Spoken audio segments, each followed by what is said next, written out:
Assalamualaikum warahmatullahi wabarakatuh. Jumpa lagi di channel Kapemat. Nah, kali ini kita akan membahas video prediksi TPS tahun 2020. Video kali ini kita dasarkan pada materi yang muncul pada tahun 2019 ya. Jadi kakak udah siapkan rangkuman atau kisi-kisi dari materi UTBK tahun 2020. Ini didasarkan dari soal-soal yang muncul pada TPS tahun 2019 ya. Jadi ini rangkuman-rangkuman materinya biar adik-adik lebih terstruktur mempelajarinya untuk mempersiapkan diri menghadapi UTBK tahun 2020. Nah, di materi pertama kita kali ini kita membahas tentang teori bilangan. Nah, di soal pertama ini adalah soal asli TPS tahun 2019. Oke, kita lanjut aja langsung ya.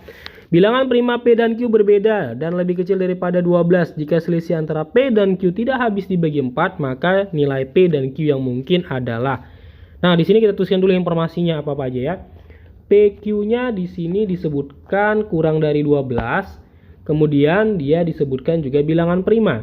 Bilangan prima kurang dari 12 berarti 2, 3, 5, 7 dan 11. Kemudian ada lagi kata selisih. Selisih itu artinya pengurangan, berarti P kurang dengan Q tidak habis dibagi 4, berarti per 4 ya. Sama dengan tidak habis ya, tidak habis. Tidak habis di sini artinya apa? Tidak habis itu artinya ketika dibagi jawabannya desimal ya. Tidak habis sama dengan desimal gitu ya. Nah, tidak habis ya itu sama dengan desimal. Desimal gitu ya, biar paham. Oke. Nah, kemudian yang ditanya di sini adalah P tambah Q-nya itu berapa gitu ya. Nah, oke. Jadi untuk menjawab soal ini, gimana sih cara triknya? Trik menjawabnya ya. Trik menjawabnya seperti ini kira-kira. Nah, trik menjawabnya itu kita mulai dari P plus Q-nya ya. Kita coba satu persatu cek choice-nya di sini 7. 7 itu berapa tambah berapa ya? Berapa tambah berapa di sini P plus Q-nya?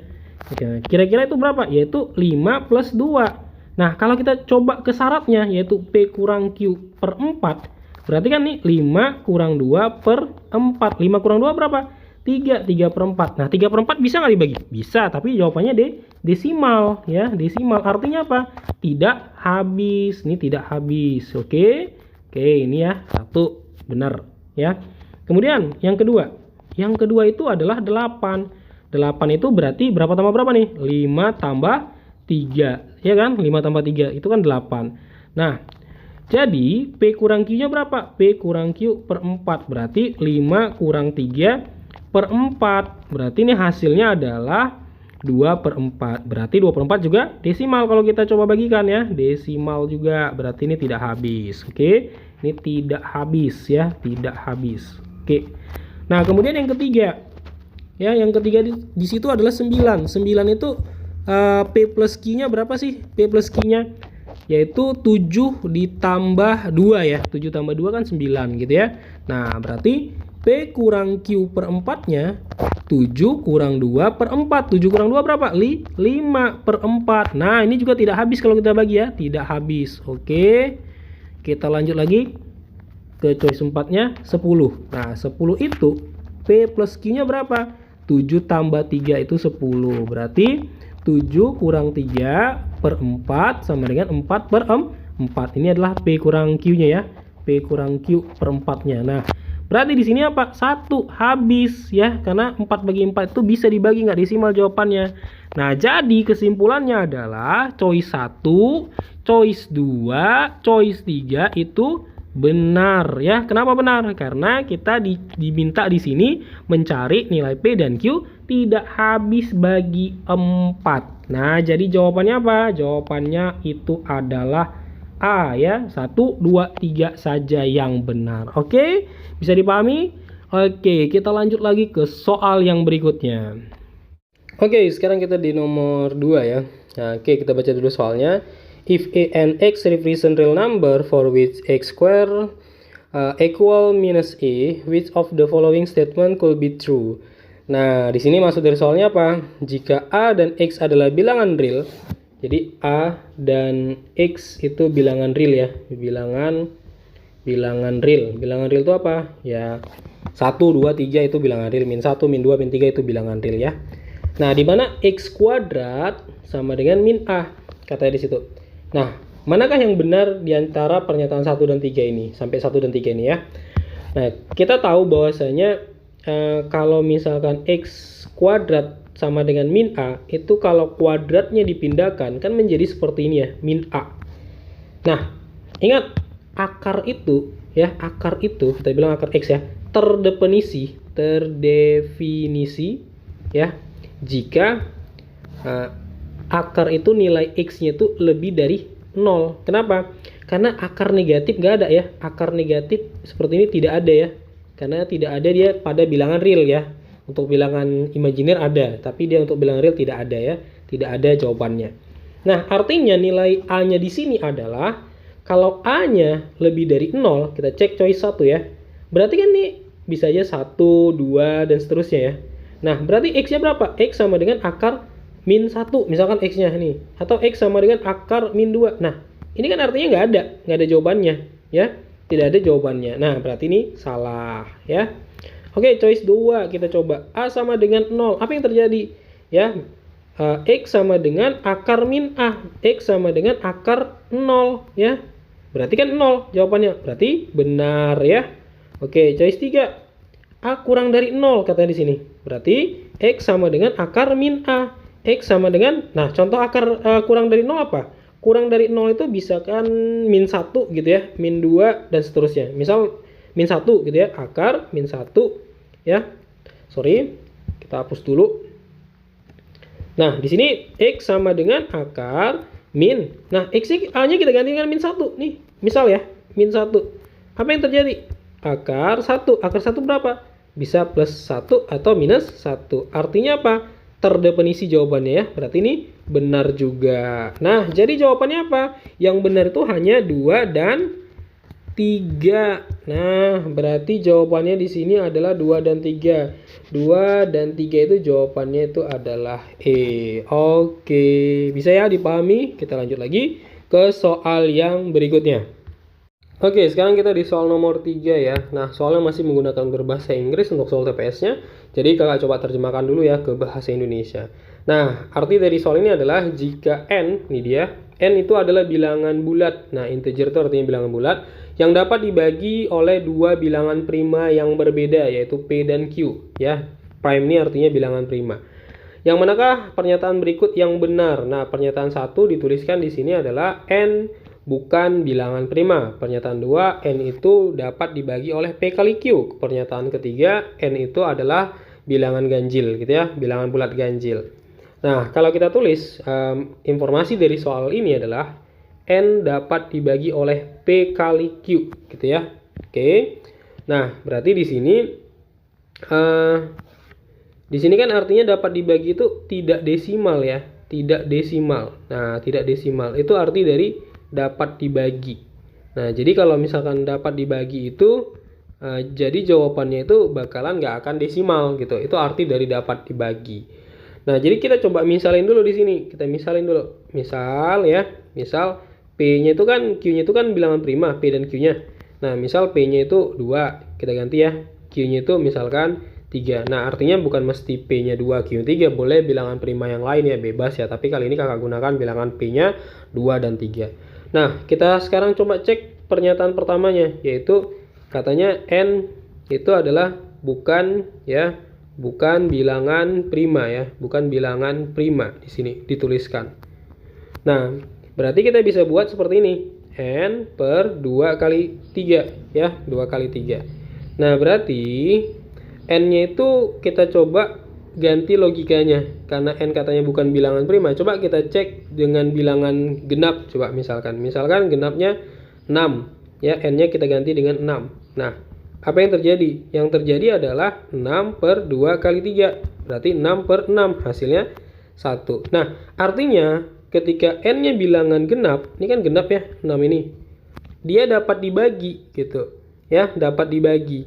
Nah, berarti ini benar ya kalau N-nya bukan bilangan prima. Karena ketika N-nya bukan bilangan prima, yaitu bilangan genap, si N-nya itu bisa dibagi oleh si P dengan Q-nya. Nah, berarti ini benar ya. Nah, boleh dilakukan uji coba lagi untuk bilangan-bilangan lain ya, bukan mesti 6. Nah, ini berarti benar ya. Kita cek lagi yang kedua. Nah, di sini katanya N dapat dibagi ya, dapat dibagi oleh PQ ya. Nah, berarti di sini ya jelas ya, dari pernyataan pertama aja udah jelas nih, PQ dapat dibagi ya kan, dari pernyataan pertama. Berarti ini juga benar ya. Nah, kemudian pernyataan ketiga di sini. Pernyataan ketiganya apa? N itu adalah bilangan ganjil ya, ganjil. Nah, jadi tadi kan kita misalin N-nya 2 kali 3 ya. N-nya tuh N per 2 kali 3. Nah, kalau N-nya bilangan ganjil, kita ambil misalkan 7. Nah, apa yang terjadi nih? 7 per 2 kali 3. Berarti 7 per 6. Nah, 7 bagi 6 kan jawabannya desimal. Sementara soalnya minta tidak desimal.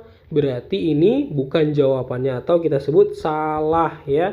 Nah, berarti yang benar itu hanya pernyataan 1 dan 2 saja yang benar. Oke, jadi jawaban di sini adalah C ya, 1 dan 2. Oke, bisa ya dipahami ya. Kita lanjut lagi ke soal yang berikutnya. Oke, sekarang kita di soal nomor 4 ya. Nah, kalau kakak coba terjemahkan arti dari bahasa Inggris kalimat soal ini adalah jika P adalah bilangan prima, berapa banyak faktor dari P pangkat 3 yang mungkin? Nah, di sini P-nya bilangan prima ya, bilangan prima. Kita tulis dulu ya. Nah, berarti bilangan prima itu kan banyak sekali ya, dimulai dari 2, 3, kemudian 5, kemudian 7, dan seterusnya ya. Nah, inilah bilangan-bilangan prima. Nah, yang diminta di soal ini adalah P pangkat 3. P pangkat 3 itu faktornya ada berapa banyak? Nah, berarti P pangkat 3-nya juga sangat banyak. Misal, 2 pangkat 3. Nah, P-nya diganti dengan 2 ya, berarti 8. Faktor dari 8 apa aja? Bisa 1, bisa 2, bisa 4, bisa 8. Nah, kalau adik-adik bingung makna dari faktor, faktor itu kalau kita definisikan faktor ya, biar gampang kita bilanglah seperti ini faktor. Angka di mana angka itu mampu habis membaginya ya, habis membagi. Oke. Jadi artinya kalau kita coba di contoh 8 tadi nih, ya 8 bagi 1 kan bisa ya, 8 bagi 2 juga bisa, 8 bagi 4 juga bisa, 8 bagi 8 juga bisa ya. Nah, artinya inilah faktor-faktor dari 8. Oke, kita lanjut lagi coba. 3 pangkat 3 itu 27. Faktor dari 27 berarti 1, 3, kemudian 9, dan 27 itu sendiri. Ini juga 4 ya, ini juga 4, faktornya ini 4 juga. Nah, kalau kita lihat choice-nya, choice A berarti salah, choice B salah, choice C juga salah. Kenapa? Karena di sini aja udah kita temukan yang faktornya lebih dari 1, lebih dari 2, dan lebih dari 3. Nah, jadi ada 2 kemungkinan. Kalau nggak D, ya E gitu ya, antara 2 ini. Nah, sebenarnya ada teori singkatnya untuk menjawab soal ini. Jika P itu bilangan prima ya, bilangan prima, nah, maka P pangkat 3 itu faktornya apa aja? Faktornya yaitu 1, kemudian P, kemudian P pangkat 2, dan P pangkat 3. Nah, jadi teorinya seperti ini. Berarti dia memang jawabannya hanyalah 4. Berarti ada 4 ya faktor terbanyaknya. Berarti jawabannya di sini adalah D. Oke, bisa ya dipahami? Kita lanjut lagi ke soal yang berikutnya. Oke, sekarang kita ada di soal nomor 5 atau soal yang terakhir pada video kita kali ini.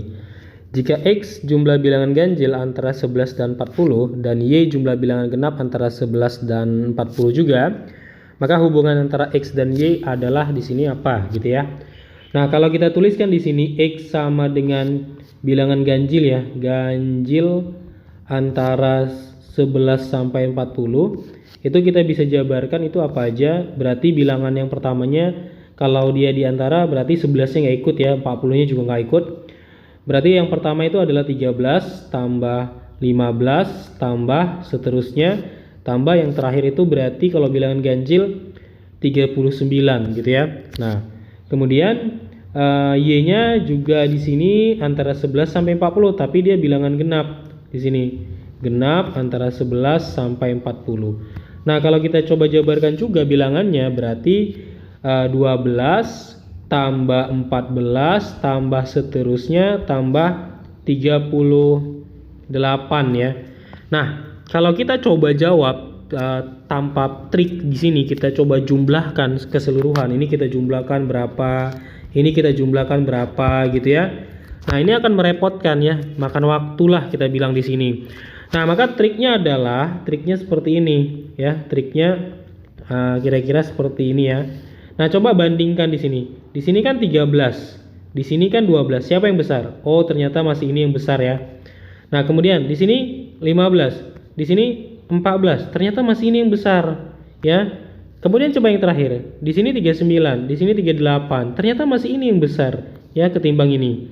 Berarti kesimpulannya apa? Kalau kita jumlahkan bilangan-bilangan yang ada di X pasti lebih besar daripada bilangan-bilangan yang ada di Y. Ya, kita tulis yang kecil di sini ya.